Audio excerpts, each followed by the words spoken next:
Americans fall back towards Bastogne, a transportation hub, which includes roads to the all-important crossings along the Meuse River. Allied command issues orders. Hold Bastogne at any cost. The 101st Airborne Division is sent to reinforce the town. For 3 days, in the cold and snow and without air support, the 101st and remnants of the 10th Armored Division fight off repeated attempts by the Germans to take Bastogne. On December 19th, frustrated by the stubborn U.S. defense, the 5th Panzer Army's main armored force is ordered to bypass Bastogne and continue their advance toward the bridges on the Meuse River. Concerned that Bastogne will be encircled, Allied command orders General George Patton's 3rd Army to the rescue. Patton's forces are in France, 260 kilometers away. He orders an immediate mass movement of 3 divisions north to Bastogne.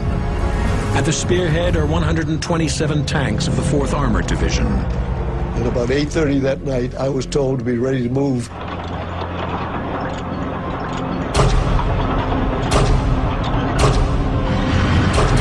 About 50 minutes after midnight, heading north. He had to turn his army 90 degrees. That's where we went on to the Bulge. My tank and my battalion were the lead elements of Patton's 3rd Army to make this 161-mile approach march to Bastogne. The situation was absolutely unknown.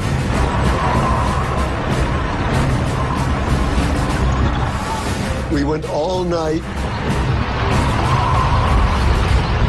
all day, over snowy, icy roads.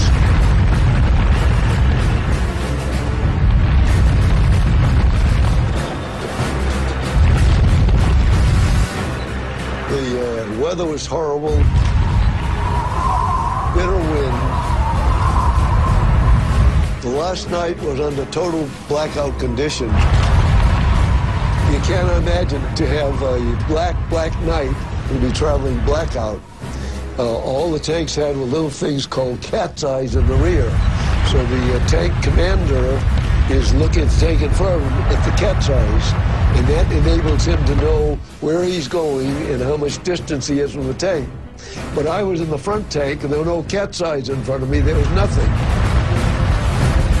And we saw a sign that said, Neufchâteau, Bastogne. And we thought he stopped. 32 Sherman tanks of the 8th Battalion reached the outskirts of Bastogne in less than 24 hours. That was a tough march. It was the greatest mass movement of men in the shortest period of time in military history. But every tank made it.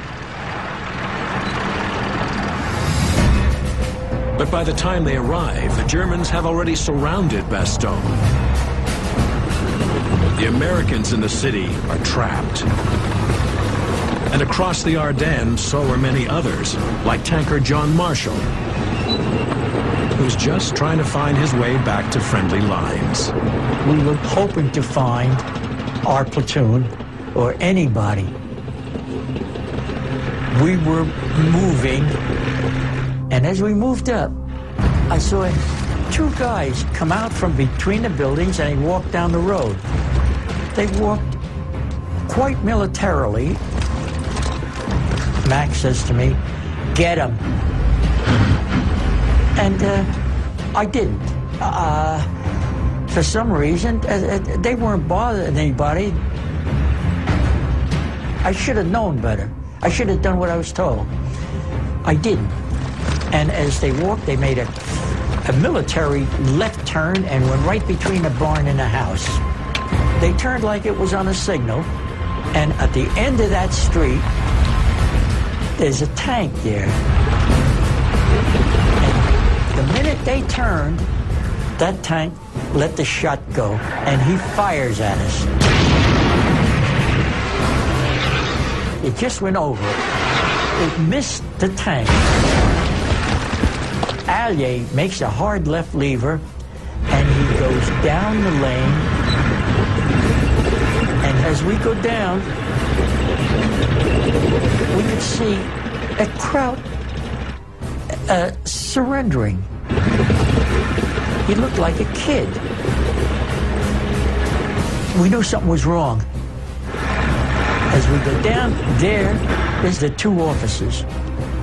And they jump up with the Panzer Force. And they fire at us.